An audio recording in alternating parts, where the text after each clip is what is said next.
이번 소개해드릴 케이스는 이제 등에 관련한 케이스입니다. 치료 전에 어떤 사진을 한번 보시면 되게 특징적인 부분이 있을 거예요. 여태까지 말씀드렸던 뭐 등 여드름, 등 모낭염 뭐 이런 여러 케이스들 다 포함해서도 보통 다 보시면은 등 상단이 더 증상이 강하거든요. 근데 이분 같은 경우는 좀 허리 부위에 모낭염이 훨씬 더 강했던 특수한 케이스이기도 해서 좀 꼭 소개를 해드리고 싶었던 이런 부분이고요. 여행 스케줄을 조금 앞두시고 이거를 꼭 치료를 하고 싶다라는 어떤 마음에 이제 제가 뵙게 됐던 이런 기억이 있는데, 상단 부위 정도라고 하면은 내가 괜찮을 수도 있겠다. 근데 이제 허리를 드러내야 하는 어떤 이런 상황에서 이거는 내가 꼭 좀 치료를 해야 되겠다라고 마음을 먹으셨던 이런 좀 조금은 더 특수한 어떤 경우였다라고 보시면 되는데, 되게 자잘한 형태의 이제 얕은 고름물집 형태의 모낭염과 더불어서 개방형 피지라고 하죠.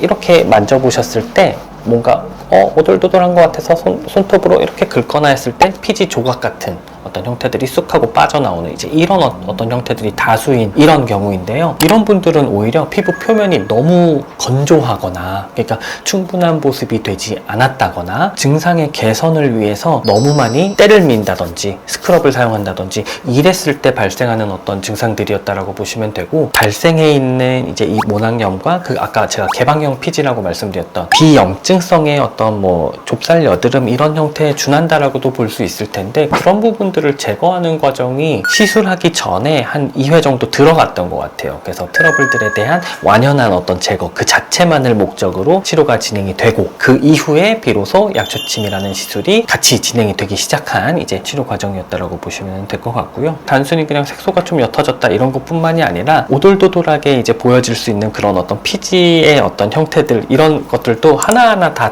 좀 제거가 된 이런 형태라고 보시면 될 것 같아요. 제가 이런 부분들을 압출하듯이 다 빼는 것도 물론 중요하겠죠. 근데 더 중요한 거는 보습이에요. 진짜 보습만큼 중요한 게 없었던 이런 경우인데, 단순히 내가 발라주지 않아서 생겼다라기보다는 피부 각질층에 있어서는 마이너스가 되는 행위를 너무 과도하게 너무 자주 세게 하고 계셨던 거죠. 개방형 피지라는 형태는요, 이 모낭이 이렇게 있으면 그 안에 피지가 차오르게 되는데, 피부 표면이 너무 약하거나 건조하거나 하면은 피지가 오히려 뚫고 올라옵니다. 그런 다음에 그 끄트머리가 공기 중에 산소에 닿으면서 산화가 돼서 오히려 딱딱해지고 조금 더 거뭇해지는 이런 어떤 형태를 띠게 된다는 건데, 내 피부의 어느 부분에서 그런 것들이 되게 좀 다수가 보인다, 근데 표면에는 오히려 좀 건조한 것 같고 이제 이런 느낌이다 라고 하면은, 내가 혹여라도 피부 표면을 너무 손상하는 어떤 행위를 하고 있지는 않았나, 이런 것들도 한번 조금 생각을 해보시는 게 좋을 것 같고, 보습을 좀 꾸준하게 해주시는 게 오히려 증상을 호전시키는 데 훨씬 더 도움이 될 수 있는 이런 경우라고 보시면 되고요. 특히나 이제 이 하단부, 허리 하단부에 이제 압출이나 이런 것들이 조금 더 강하고 하다 보니까는 조금 더 고생을 하셨던 이제 이런 기억이 있고요. 치료에 대한 과정은 잘 원만하게 진행이 돼서 수개월 이후에 예정이 되셨던 뭐 여행 같은 경우는 제가 알기로는 무리 없이 잘 다녀오신 걸로 알고 있습니다.